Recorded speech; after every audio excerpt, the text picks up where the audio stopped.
আসসালামু আলাইকুম। ভাই কেমন আছেন ভাই?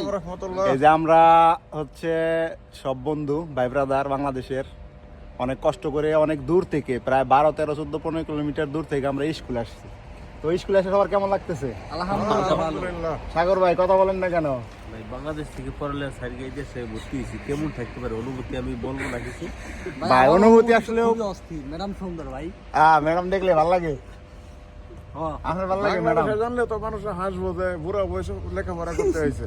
আচ্ছা যাই হোক, কিন্তু বাংলাদেশের প্রয়োজন। সবাই ভাই ব্রাদার যারা ইতালিতে আসবেন সবাই অবশ্যই ইতালিয়ান ভাষা শিখে আসবেন, নাকি বলেন সাগর ভাই? জি জি অবশ্যই বাসা বিশেষ করে ভাই যারা নোয়াখালীর ভাষাটা শিখে আসবেন। যারা ইতালিতে আসতে চায় হ্যাঁ তারা মোটামুটি বর্তমানে অনলাইনে ক্লাস করা হয়। হ্যাঁ যারা আসতে চায় তারা আগে থেকে যদি ভাষাটা রপ্ত করে আসতে পারে, তাদের জন্য মাসে আসার পরবর্তী মাস থেকেই 2 লাখ টাকা করে ইনকাম। ইনশাল্লাহ। তো সবাই আমাদের জন্য দোয়া করবেন, আপনাদের জন্য দোয়া করবো ইনশাল্লাহ। ভালো থাকবেন সবাই। চাও চাও, ওকে, আল্লাহ হাফেজ। বুনানত্তে।